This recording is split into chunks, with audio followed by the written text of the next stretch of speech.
예수님을 따르라 라는 제목으로 말씀을 전하도록 하겠습니다. 지금 전 세계의 유대인이 1,500만 명이 된다라고 해요. 우리나라 5,200만에 비하면 3분의 1도 되지 않기 때문에 적은 수일 수는 있습니다. 전 세계 80억 명에 대비하면 0.2%밖에 속하지 않는 어쩌면 작은 소수 민족과도 같아요. 그런데도 불구하고 유대인들은 어떻습니까? 그 영향력이 어때요? 막강하죠. 미국 사회를 넘어서서 온 세계에 그 영향력을 끼치고 있습니다. 한 번쯤 들어봤던 회사들일 거예요. CNN, 뉴욕타임스, 방송사 및 메이저 신문사들이죠. 금융계, 재계뿐만 아니라 학계뿐만 아니라 모든 분야의 유대인들이 다 두드러지게 영향력을 행사하고 있어요. 메타, 구글, 오라클, 여러분 혹시 무슨 회사인지 아세요?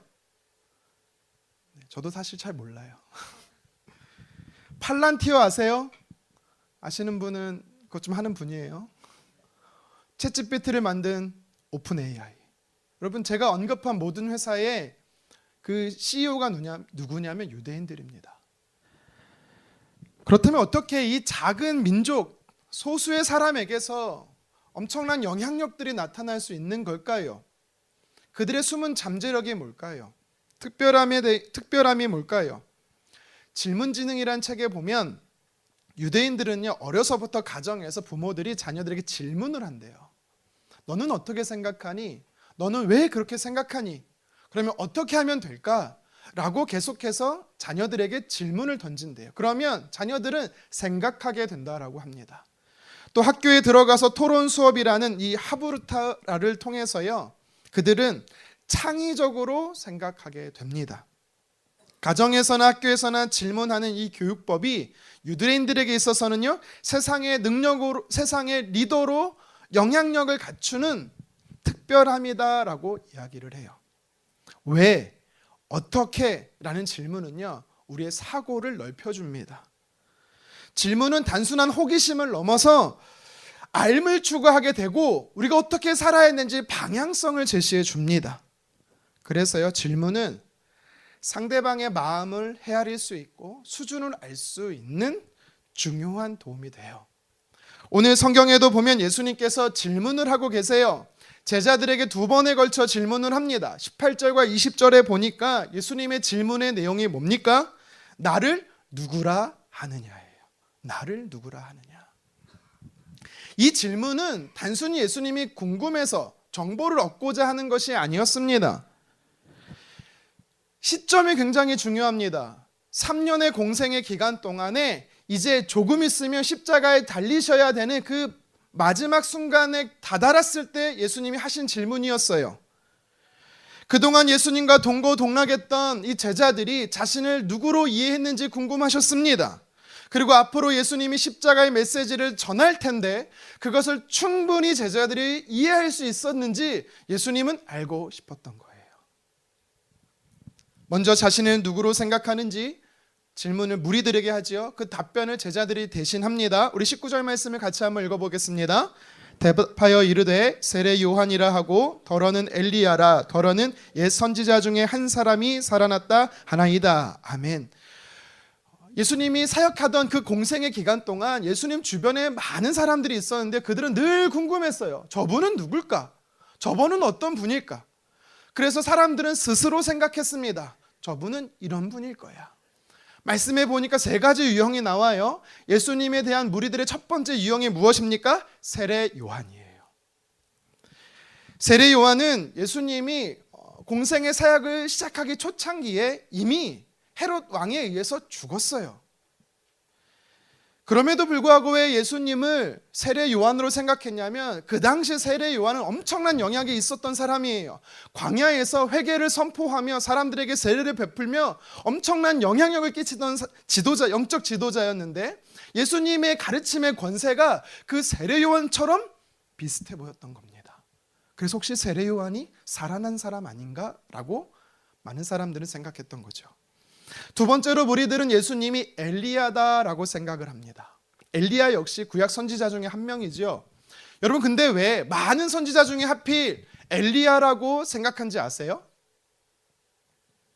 그냥 막 엘리야가 좋아서 엘리야라고 한 게 아니고요. 말라기 4장 5절에 보면 하나님께서 메시아를 보내시기 전에 한 선지자를 보낼 건데 그가 바로 엘리야 선지자다라고 성경에 기록되어 있습니다. 그러니까 사람들은 엘리야 선지자를 늘 기다렸어요. 그래야 메시아가 오기 때문에 혹시 예수님이 엘리야가 아닌가? 엘리야의 길을 간절히 원했어요. 세 번째, 무리들이 예수님을 누구로 생각했습니까? 옛 선지자 중 하나였어요. 그냥 예수님은 구약의 다른 선지자와 비슷하게 하나님의 권위 있는 말씀을 전하는 사람으로 이해했다라는 겁니다. 무리들의 답변을 세 가지의 유형으로 성경이 말하고 있는데요. 이것은요, 모두가 공통적으로 예수님을 권위 있는 높은 선지자로 봤다라는 거예요. 하지만 여러분, 그 사실은 예수님은 선지자일 뿐이지 메시아가 아니라는 거예요. 이번에는 동일한 질문을 가지고 예수님이 제자들에게 묻습니다. 너희는 나를 누구라 하느냐? 제자들 중에 대표로 베드로가 이렇게 예수님께 대답합니다. 우리 20절 하반절 함께 읽겠습니다. 베드로가 대답하여 이르되 하나님의 그리스도 신이다 하니. 아멘. 하나님의 그리스도입니다. 여러분, 이게 무슨 뜻이냐면 하나님이 보내신 그리스도, 하나님이 이 땅에 보내신 메시아, 즉 예수님은 구원자이십니다 라는 뜻이에요. 여러분, 우리가 보통 베드로의 고백하면 주는 그리스도시요 살아계신 하나님의 아들이시니이다, 마태복음 16장 16절 많은 분들이 따라하는데요. 보통 우리 마태복음 16장 16절을 고백을 하죠. 여러분, 근데 좀 다릅니다. 그러면 틀린 고백일까요? 그렇지 않아요. 동일한 배경 속에서, 동일한 사건 속에서 베드로의 고백을 누가복음 9장에서는 누가복음 저자가 요약해서 강조하고자 했던 부분만 추렸기 때문에 오늘 이렇게 표현된 거지 같은 의미예요. 공생의 기간 예수님과 함께한 제자들은 어떻습니까? 예수님을 누구라고 고백합니까? 무리들과 달랐어요. 무리들은 단지 예수님을 선지자로만 봤을 뿐이지만 제자들은 어떻습니까? 예수님이 하나님이시고 예수님이 하나님의 보내신 메시아다, 구원자임을 그들은 명확히 알았습니다. 예수님이 이 답변을 듣고 이런 말씀을 하시는데 좀 이해가 안 돼요. 이상합니다. 우리 같이 21절 함께 읽겠습니다. 경고하사 이 말을 아무에게도 이르지 말라 명하시고. 아멘. 무슨 말을 하지 말라라는 거예요? 방금 20절에 제자들, 즉 베드로가 한 고백을 무리들한테 알리지 말라라는 거예요. 예수님이 원래 어떤 분이십니까? 하나님으로서 인간의 몸을 입고 이 땅에 오신 분이시잖아요. 구원자로 오신 분이시잖아요. 메시아, 즉 그리스도가 맞음에도 불구하고 왜 예수님은 자신의 신분을 노출하지 않고 의도적으로 숨기고 계시는 걸까요? 당시 유대인들은요, 잘못된 메시아 사상이 있었어요. 어떤 사상이냐면 로마를 정복해서 이스라엘이 세계 강국이 되는 잘못된 메시아상이 있었어요. 그렇기 때문에 만약 제자들이 고백한 예수님이 하나님이시고 예수님이 메시아라는 사실이 전해지면 그들은요, 예수님을 정치적 메시아로 세우려고 하는 혼란이 일어나게 됐을 거예요. 그래서 예수님은 십자가의 사건이 있기까지 의도적으로 자신의 신분을 알리지 않았던 겁니다. 이제 예수님께서 때가 됐다 생각하셨습니다. 공생의 내내 마음속에 간직하고 있었던 제자들에게 정말 하고 싶었던 이야기를 꺼내려고 해요. 내가 왜 이 땅에 왔는지, 내가 어떤 메시아로 이 땅에 왔는지 제자들에게 처음 언급하셨어요. 우리 같이 22절 읽겠습니다. 이르시되 인자가 많은 고난을 받고 장로들과 대제사장들과 서기관들에게 버림받아 죽임을 당하고 제3일에 살아나야 하리라 하시고. 아멘. 여러분, 이 말씀이 무슨 뜻입니까? 예수님은 십자가의 고난과 죽으심과 그리고 부활을 위해서 이 땅에 오신 메시아다라는 거예요. 이 사실을 처음 제자들에게 말씀하신 겁니다. 하나님께서 인간의 몸을 입고 이 땅에 오신 궁극적인 이유가 뭐예요? 로마를 물리쳐서 그들로부터 이스라엘을 해방하고자 하는 것이 아닙니다. 그들의 선조 다윗과 같이 나라를 재건하는 게 아니었어요. 예수님은 왜 이 땅에 오셨습니까? 저와 여러분들을 위해서, 인류를 위해서 십자가에 죽으시고 부활하시기 위해서, 구원자로 오셨던 것입니다. 예수님의 말씀이 선포되자 마태복음 16장에 보면 제자들이 처음엔 너무 혼란스러웠어요. 베드로가 예수님과 이 문제 때문에 실랑이하는 장면이 나옵니다. 그처럼 제자들도 예수님이 메시아임을 알면서도 예수님이 십자가의 순환과 죽으심과 부활에 대해서 처음 들으니까 혼란스러웠듯이, 만약 사람들이 이 사실을 처음부터 알았다면 상당한 혼선이 일어났을 거예요. 그래서 충분히 왜 예수님께서 이것을 임시적으로 비밀로 하셨는지 충분히 짐작이 가는 부분이죠. 이 말씀을 하신 후에 예수님께서 중요한 말씀을 한 가지 더 하세요.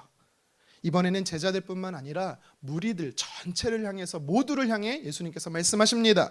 우리 23절을 읽을 텐데요, 23절의 앞부분과 뒷부분만 같이 한번 읽어봤으면 좋겠어요. 함께 읽겠습니다. 또 무리에게 이르시되 아무든지 나를 따라오려거든 나를 따를 것이니라. 아멘. 여러분, 제가 왜 이 부분만 마치 가운데 속에 있는 내용물을 빼고 읽은 것 같은 느낌이 들긴 하죠. 23절에는 구조가 있어요. 무슨 구조가 있냐면 중심이 되는 구조가 있어요. 그리고 그 중심을 보조하는 조건 문장이 있어요. 중심 문장이 뭐냐면 방금 우리가 읽은 말씀으로 이 구절의 앞부분과 뒷부분에 있어서 마치 속에 있는 내용을 감싸고 있는, 품고 있는 중심 문장이에요. 그래서 오늘 저와 여러분에게 주는 영적 메시지에 해당하는 부분입니다. 무엇입니까? 나를 따르라는 것입니다. 이것이 오늘 우리에게 주는 영적 메시지입니다. 제자들을 향해, 그리고 무리들을 향해 나를 따르라 말씀하신 예수님의 이 고백은 2000년이 지난 지금 저와 여러분에게도 동일하게 들려지고 있는 메시지예요. 여러분, 우리가 따라야 할 대상은 누굽니까? 예수님은 어떤 분이세요? 예수님은 십자가에서 죽으실 뿐만 아니라 부활하신 저와 여러분의 구원자이십니다.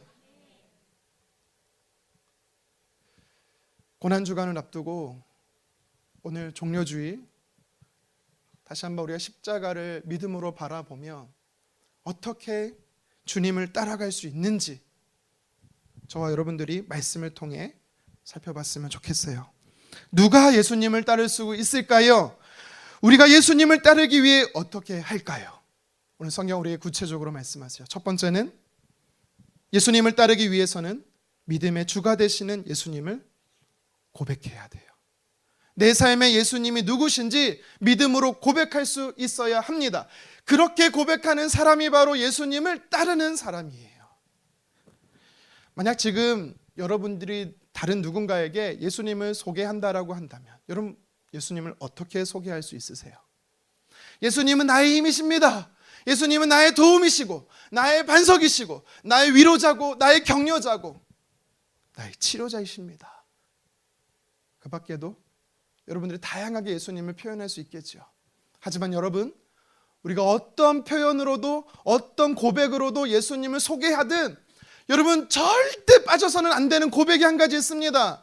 우리가 하는 모든 고백을 다 아우르고 포함할 수 있는 한 단어가 있어요. 바로 구원자입니다. 나를 위해 십자가에 죽으시고 나를 살리시기 위해 부활하신 그 예수님을 우리는 전할 수 있어야 돼요. 왜 우리가 예수님을 구주되심을, 구원자임을 전해야 할까요? 오직 하나님이 계신 천국으로 우리를 인도할 수 있는 분은 길이요 진리요 생명이신 예수님밖에 없기 때문입니다. 사실 여기 계신 모든 분들 다 알아요. 다 알잖아요. 예수님이 구원자 되신 거 다 모르는 분 없잖아요. 하지만 중요한 사실은 뭔지 아세요? 앵무새처럼 떠들지 말라라는 거예요. 입술로만 예수님이 구주다라고 말하지 말라라는 거예요. 삶으로 얘기하라는 거예요. 여러분, 왜 예수님께서 베드로의 고백을 칭찬한지 아십니까? 물론 오늘 본문에는 안 나오고 마태복음 16장에 나와 있지만 예수님이 주는 그리스도시요 살아계신 하나님의 아들이십니다. 이 베드로의 고백을 칭찬하시고 너의 고백 위에 교회를 세우겠다라고 말씀한지 아세요? 정확한 답이었으니까, 일목요연하니까, 예수님의 마음이 기쁨이 되니까, 물론 다 맞습니다. 하지만 진짜 중요한 이유가 있어요. 왠지 아세요? 베드로의 그 고백, 예수님은 구원자이십니다. 이 고백, 여러분 이 고백이 그곳에서 선포됐기 때문에 그렇습니다. 예수님과 제자들이 서 있던 그 현장에서 선포됐기 때문에 그 고백이 진짜 중요한 거였어요. 마태복음 16장 13절에 보면 오늘 본문의 배경이 되는 장소가 나와요. 사진을 보여주시겠습니까? 예수님께서 공생의 기간 주로 활동했던 무대가 갈릴리 호수가 있었던, 예수님의 집이 가버나움이라는 곳에 있었거든요. 그 갈릴리 바다, 갈릴리 호수에서 북쪽으로 40km 올라가면 가이사라 빌립보라고 나옵니다. 빨간색 타원으로 보이죠? 저곳이 가이사라 빌립보예요. 지금 예수님과 제자들이 여기 이 현장에 있었습니다. 원래 이 가이사라 빌립보라는 지역은요, 다른 이름이었어요. 원래 지명은 바니아스라는 지역입니다. 바니아스. 여러분 바니아스라는 뜻이 뭔지 아세요? 반이라고 말하는 판이라는 신을 섬기는 동네라는 뜻이에요. 다시 말하면 신들의 도시라는 뜻입니다. 여러분 이 지역 이름에서 알 수 있듯이 이곳은 어느 곳이었겠어요? 온갖 우상들과 온갖 신전들이 난무하는 그 현장이에요. 다음 사진 한번 보여주시겠습니까? 여러분 동굴같이 생긴 이 입구가 있죠? 이곳이 바로 당시 가이사라 빌립보에 있던 판신전의 모습이에요. 많은 사람들은 저 모습을 보면서 지옥의 입구다라고 말할 정도로 두려워했다라고 이야기합니다.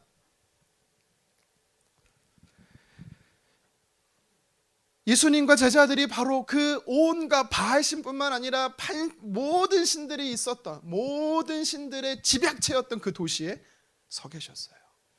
뿐만 아니라 그 지역의 이름이 가이사라 빌립보로 바뀌었어요. 가이사라 빌립보란 이름이 왜 바뀌었냐면 분봉왕으로 있었던 이 헤롯이 왕의 이름 가이사라와 자신의 이름 빌립보를 합쳤어요. 그래서 가이사라 빌립보가 된 거예요.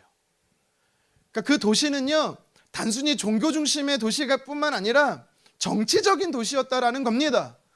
그리고 온갖 문화가 짬뽕되어 있는 현장이 가이사라 빌립보예요. 그래서 가이사라 빌립보가 무엇을 상징하는지 아십니까?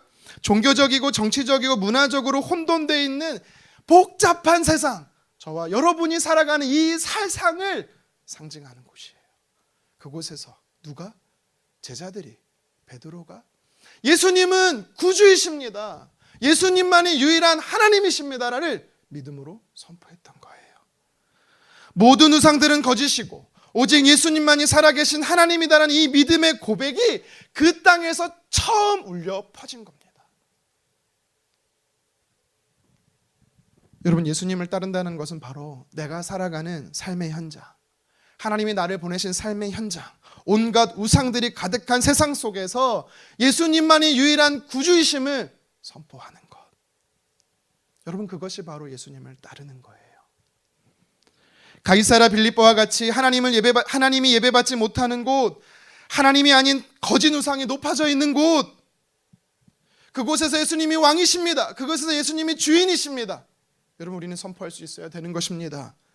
예수님은 실패했고 예수님은 허구다라고 말하는 세대와 이 문명 속에서, 문화에서 여러분 우리는 담대하게 당당히 예수님은 구원자이십니다, 여러분 선포할 수 있어야 돼요. 입으로 예수님을 믿는다고 하면서 세상 사람들과 다를 바 없이 살아가는 형식적인 그리스도인이 아니라 예수님을 따르는 제자로 여러분의 삶의 현장에서 그 예수님을 고백하기를 간절히 원하고 계세요. 우리가 좋아하는 찬송가지요, 나 같은 죄인 살리신, 찬송가 305장을 작사한 분이 계세요. 존 뉴턴이라는 분이신데요, 이분은 원래 흑인들을 사고 파는, 매매하는 배의 선장이었습니다. 그러다 그분이 회심하게 돼요. 예수님을 만납니다. 그리고 나중에는 목사님이 돼요. 꼭 이러면 목사님이 되더라고요. 근데 그분이 안타깝게도요, 말년엔 치매에 걸렸어요. 기억력을 잃어버렸어요. 근데 그분이 점점 자신의 기억을 잃어갈 때 마지막까지 나는 두 가지를 붙들겠다라고 고백을 했습니다. 그게 뭔지 아십니까? 하나는 나는 죄인임을 기억하겠다. 두 번째가 뭔지 아세요? 예수님은 그 죄인인 나를 용서하셨다. 그래서 예수님은 나의 구원자이시다. 이 두 가지를 절대 잊지 않았다라고 합니다. 저와 여러분도 우리가 어디에 있든지 예수님은 나의 구원자이십니다. 예수님은 유일한 하나님이십니다. 여러분, 이 사실을 담대히 고백할 수 있는, 그리고 고백하며 예수님을 따르는 하나님의 사람 되기를 간절히 소망합니다. 계속해서 오늘 성경은 우리에게 예수님을 따르기 위해 어떻게 해야 되는지 가르쳐주고 있어요. 무엇입니까?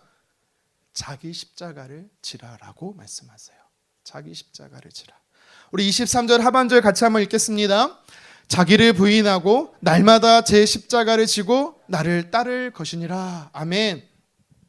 예수님 시대에 십자가를 지라라고 이렇게 누군가 얘기하잖아요. 그러면 그것을 듣고 있는 사람이 어떤 인식이, 어떤 사고가 일어나는지 알아요?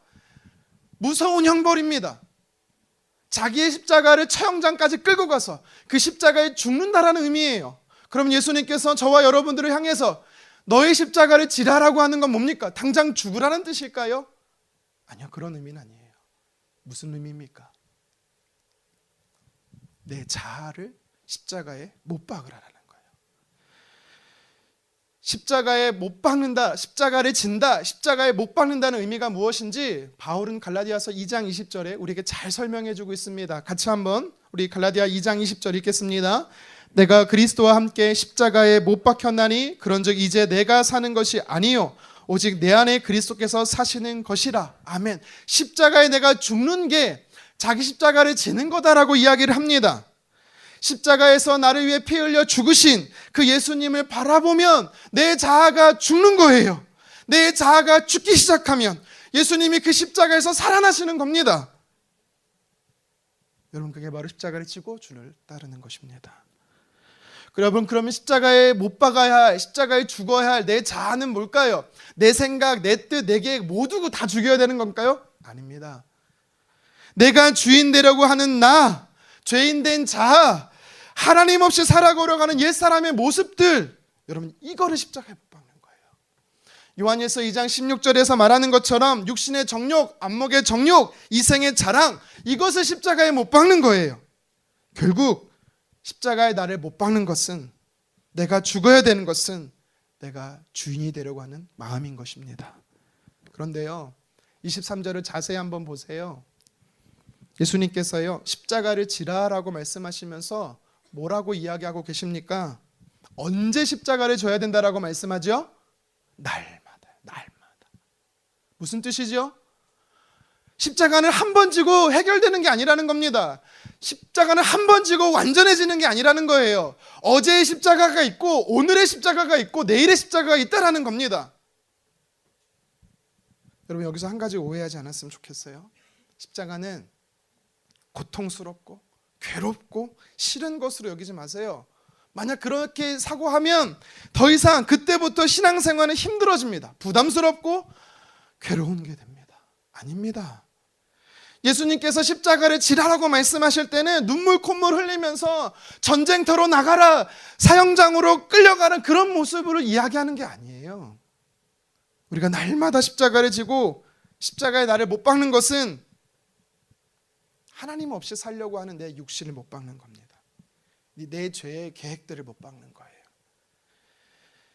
만약 그 뜻들이 내 안에 가득하잖아요. 그러면 하나님의 뜻대로 우리는 살아갈 수가 없어요. 그래서 우리는 늘 이렇게 고백해야 합니다. 하나님의 뜻보다 나의 뜻보다 하나님의 뜻이 늘 옳습니다. 나의 뜻보다 하나님의 뜻이 더 좋습니다. 나의 뜻보다 하나님의 뜻이 훨씬 놀랍습니다. 여러분, 이 고백을 할 수 있어야 됩니다. 그래서 십자가를 지는 것은 이 땅에서 하나님의 자녀로, 또 성도로, 예수님의 제자로 살아가는 우리에게 있어서 불편한 게 아니고요, 삶의 지혜고 삶의 기준이 됩니다. 하루를 시작하면서 이런 고백을 저는 늘 드립니다. 하나님 도와주세요. 하나님, 오늘을 살아갈 힘이 필요해요. 어떻게 살아야 할까요? 저를 불쌍히 여겨주시고 긍휼을 베풀어 주세요. 이런 기도를 늘 드려요. 여러분, 이게 바로 십자가에 나를 못 박는 거예요. 십자가 위에 하나님의 뜻이 무엇인지를 알아가는 것입니다. 이게 십자가를 지는 삶의 모습입니다. 그렇기 때문에 여러분, 나는 십자가를 질 수 없어, 나의 삶 속에 십자가는 해당되지 않아, 이렇게 말하지 마세요. 특별한 사람만이 십자가를 질 수 있다 말씀하지 마시고, 저를 포함한 여기 계신 모든 분들이 우리는 다 십자가를 질 수가 있습니다. 그리고 저를 포함한 여기 있는 모든 분들이 십자가를 져야만 하는 거예요. 능히 질 수 있다라고 주님 말씀합니다. 예수님께서 23절에 날마다 자기의 십자가를 지라라고 말씀하실 때 이 날마다의 원어의 뜻에는요, 반복해서, 계속해서라는 의미가 있어요. 십자가를 지는 것을, 십자가에 나를 못 박는 것을 삶의 패턴이 되어야 된다라는 거예요. 십자가를 지는 삶이 내 삶의 루틴이 되잖아요. 여러분, 그러면 그것보다 좋고 감사한 게 없습니다. 왠지 아세요? 십자가를 지는 사람이 하나님의 영광을 봅니다. 십자가를 지는 사람이, 십자가의 못을 박는 사람이 하나님의 일하심을 반드시 경험하기 때문입니다. 그래서 예수님께서 23절에 우리가 날마다 자기 십자가를 지고 예수님을 따를 수 있도록 한 가지 돕는 방법을 우리에게 허락해 주셨어요. 그것이 뭐냐면 자기를 부인하는 거예요. 우리 24절 3절 상반절 다시 한번 읽겠습니다. 아무든지 나를 따라오려거든 자기를 부인하고 날마다 제 십자가를 지고. 아멘. 자신을 부인한다라는 것과 자기 십자가를 진다라는 건 다른 의미가 아닙니다. 자기를 부인할 수 있는 사람이 자기 십자가를 질 수 있다라는 의미예요. 그러면 자기를 부인한다라는 뜻은 뭘까요? 내 뜻을 내려놓는 거예요. 그게 자기를 부인하는 겁니다. 자기의 뜻을 내려놓을 수 있는 사람이 하나님으로부터 멀어진 뜻을 십자가에 못 박을 수 있는, 자기 십자가를 질 수 있는 사람이 된다라는 사실입니다. 여러분, 일단 하나님 앞에, 십자가 앞에 여러분 뜻을 내려놓으세요. 그러면 만약 하나님의 뜻이 나의 뜻과 다르면 하나님은 그 하나님의 뜻으로 나의 뜻을 바꿔줄 겁니다. 일단 여러분 뜻을 내려놓아 보세요. 그러면 그 뜻이 하나님의 뜻과 맞다면 하나님은 다시 그 뜻대로 살라라고 우리를 인도해 주십니다. 여러분, 이게 바로 자기를 부인하는 겁니다. 그런데 세상은 뭐라고 말합니까? 너의 뜻을 취하라고, 너의 뜻대로 살라고, 너 자신을 드러내고 너의 영광을 나타내고 너의 성공을 자랑하라고 말하지 않습니까? 세상은 끊임없이 계속해서 남들이 부러워할 만한 더 높은 자리, 더 인정받는 자리로 나가라고 말하지 않아요? 여러분, 이것은 일시적으로 즐거움은 줄 수 있어요. 하지만 맹목적으로 그것을 여러분들이 쫓게 되면 자기를 부인하는 것이 아니라 자기를 주장하게 됩니다. 여러분, 그럼 어떻게 됩니까? 십자가에서 멀어져요. 하나님의 뜻에서 멀어집니다. 우리는 반드시 두 가지 중에 하나의 길만 선택하게 되어 있습니다. 나의 뜻을 내려놓는 자기 부인을 하든지 아니면 내 뜻을 고집하는 자기 주장을 하게 되어 있어요. 세상에서 어느 누구보다 자기 자랑, 자기 주장이 많았던 사람이 바로 바울이에요. 그런데 바울이 어느 날 갑자기 이렇게 고백합니다. 고린도서 2장 2절이에요. 같이 읽겠습니다. 내가 너희 중에서 예수 그리스도와 그의 십자가에 못 박히신 것 외에는 아무것도 알지 아니하기로 작정하였음이라. 아멘. 유대인 중에 유대인으로서 태어나면서부터 로마 시민권자였고 당대 최고의 학파인 가말리엘에서 학문을 연구한 대단한 존경받는 사람이었던 바울이 왜 한순간에 갑자기 모든 것이 필요 없고 오직 예수님, 오직 예수님의 십자가만 자랑하고 있습니까? 그의 삶에 변화가 일어났다라는 거예요. 십자가의 비밀이 깨달아진 것입니다. 십자가만이 진짜 하나님의 지혜이고 십자가만이 진짜 하나님의 능력이 됨을 그는 경험했던 거예요. 예수님의 십자가는 우리의 마음을 일시적으로 끄는 정도가 아닙니다. 예수님의 십자가는 우리의 인생을 송두리째 사로잡는 능력이 있습니다. 세상의 것들이 한때 좋지요. 여러분, 근데 어떻습니까? 조금 지나면 시들해지잖아요. 유행처럼 사라지잖아요. 남들이 가는 곳 한 번쯤 다 가보자 해서 가봤어요. 근데 어떤 느낌이 듭니까? 허무하지 않습니까? 목숨 걸고 전부인 것처럼 붙잡아 봤더니 사라집니다. 마치 산 정상에 올라가면 그 다음은 내려가는 것밖에 없는 것과 똑같아요. 이것이 세상의 원리예요. 하지만 바울은 십자가의 실체를 알고 나니까 더 이상 그것들을 쫓지 않는다라고 이야기를 합니다.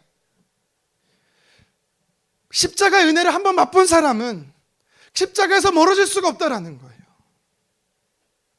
날마다 십자가에 나를 못 박는다라는 겁니다. 그 십자가의 은혜가 너무 크기 때문에. 여러분, 하나님이 나를 통해 일하신다라는 거는요, 나를 홀로 사용한다라는 뜻이 아닙니다.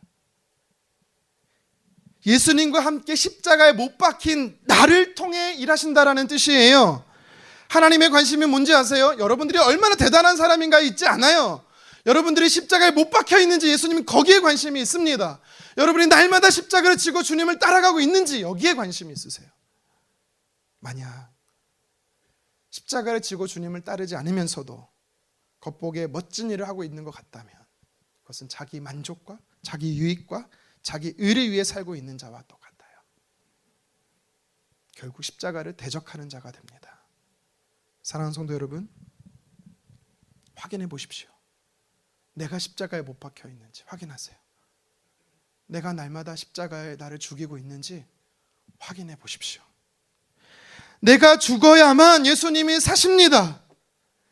내 뜻을 내려놓아야만 주의 뜻이 드러납니다.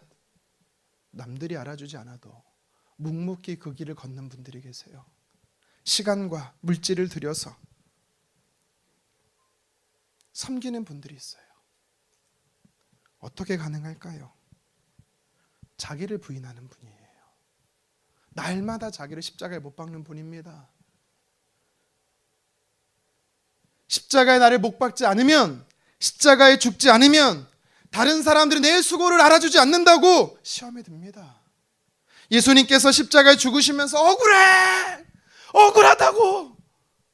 그렇게 돌아가셨습니까? 아니요. 기쁘게 돌아가셨어요. 자발적으로 기꺼이 죽으셨습니다.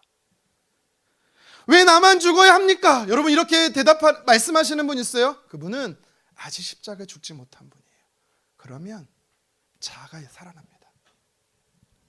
내가 죽으면 나라는 존재가 없어지는 게 아닙니다. 내가 십자가에 완전히 죽어야 그때 비로소 내가 하나님 앞에 나라는 존재가 살아나기 시작하는 거예요. 제가 신앙생활을 요새 해보면서 깨달은 진리가 있습니다. 이번 주에 좀 깨달았어요. 왜 내 주변에는 공격하는 사람이 많은가? 왜 내 주변에는 나를 죽이려는 사람이 많은가? 여러분, 그 이유가 뭔지 아세요? 내가 안 죽어서 그래요. 내가 죽으면 다 해결되는 거예요. 아무리 사람이 오든 가든 살리든 죽이든 내가 죽으면 아무 소용없는 겁니다. 문제는 뭡니까? 내가 죽지 않으니까, 십자가의 나를 못 박지 않으니까 여전히 불편하고 여전히 힘든 거예요. 귀 있는 사람은 듣고 깨닫기를 간절히 소망합니다. 십자가의 길은 매력적이지 않습니다. 그래서 그 길을 찾는 이가 적어요. 자신의 뜻대로 살고자 하지 않아요. 자신의 뜻대로 살고자 하지 하나님의 뜻대로 살고자 하지 않아요. 그래서 십자가와 반대되는 길로 갑니다. 넓은 길로 가려 하고요, 나 자신을 드러내는 길을 따릅니다. 여러분, 그럼 여러분도 십자가와 반대로 가시겠습니까? 십자가를 지고 주님을 따르는 세상이 미련해 보인다고, 거리껴 보인다고 다른 길로 가시겠어요? 아닙니다. 예수님은 하나님 앞에 모든 것을 내려놓으셨어요. 위험해 보일 수도 있습니다. 하지만 여러분, 특별히 이번 한 주는 여러분이 그 십자가 앞에 잠잠히 머물러 보세요. 제가 이번 주 설교를 위해서 한 주 앞서서 말씀 앞에 머물렀더니 십자가의 은혜가 저에게 찾아오더라고요. 십자가 앞에 무릎으로 꿇고 있으니 예수 그리스도의 생명력이 저에게 다가오는 것 같았습니다. 주님, 왜 그러죠? 왜지요? 라는 물음표가 그 십자가 앞에서 해결되는 것 같았어요. 내가 그리스도와 함께 십자가에 못 박힐 때 내 뜻이 죽고 주의 뜻이 반드시 삽니다. 남녀노소 할 것 없이 내 안에 그리스도가 사시면 여러분 그 인생은 놀랍고 멋지게 변화됩니다. 십자가에 다가갈수록 십자가가 주는 메시지가 있어요. 사랑입니다. 용서해요. 회복이고 치유입니다. 십자가 안에서 발견되는 하나님의 큰 뜻은 우리가 말로 형용할 수 없는 크고 깊은 기쁨과 영광이에요. 하나님 우리에게 보여주셨던 가장 큰 위대한 역사는 바로 십자가의 사건입니다. 십자가 안에 하나님의 능력과 지혜가 담겨 있어요. 우리가 나의 십자가를 지고 예수님을 따르면 따를수록 하늘의 신령한 은혜가 그 십자가를 지고 따르는 하나님의 사람들에게 은혜가 부어집니다. 우리가 세상 속에 살지만 세상이 알 수 없는 전혀 차원이 다른 삶을 우리는 반드시 살게 됩니다. 저와 여러분이 날마다 내 십자가를 지고 그래서 예수님을 따르기를 주님의 이름으로 축원합니다. 말씀을 정리하겠습니다. 무리들에게 그리고 제자들에게 예수님께서 질문을 하셨어요. 이제 예수님은 이 질문을 가지고 여러분들에게 물으실 겁니다. 너는 나를 누구라고 하느냐? 여러분들은 예수님을 누구라고 고백하시겠습니까? 많은 표현을 할 수 있겠지만 우리는 반드시 고백해야 하는 신앙이 있어요. 바로 예수님은 유일한 구원자십니다. 내가 살아가는 삶의 현장, 하나님이 나를 보내실 그 현장에서 우리는 예수님만이 이 모든 혼돈과 무질서와 분주함과 복잡함과 온갖 우상 숭배로 가득한 이 세상 속에서 예수님만이 구원자이심을 담대하게 선포해야 합니다. 그가 바로 예수님을 따르는 자예요. 우리가 자기 십자가를 지고 예수님을 따라야 합니다. 십자가를 지고 예수님을 따른다는 것은 단순히 고난을 참는다는 뜻이 아니에요. 내 자아를 십자가에 못 박고 내가 주인 되려는 마음을 내려놓고 하나님이 내 삶의 주인임을 인정하는 거예요. 이것을 매일 반복해야 돼요. 하나님의 능력과 지혜를 경험하는 삶이 바로 십자가를 지는 삶이고 저와 여러분이 이 능력을 삶 속에서 날마다 경험하기를 간절히 원합니다. 그래서 삶의 현장에서 예수님을 구원자임을 고백하며 따를 뿐만 아니라 날마다 나의 십자가를 지고 예수님을 따르는 저와 여러분 되기를 주님의 이름으로 축원합니다.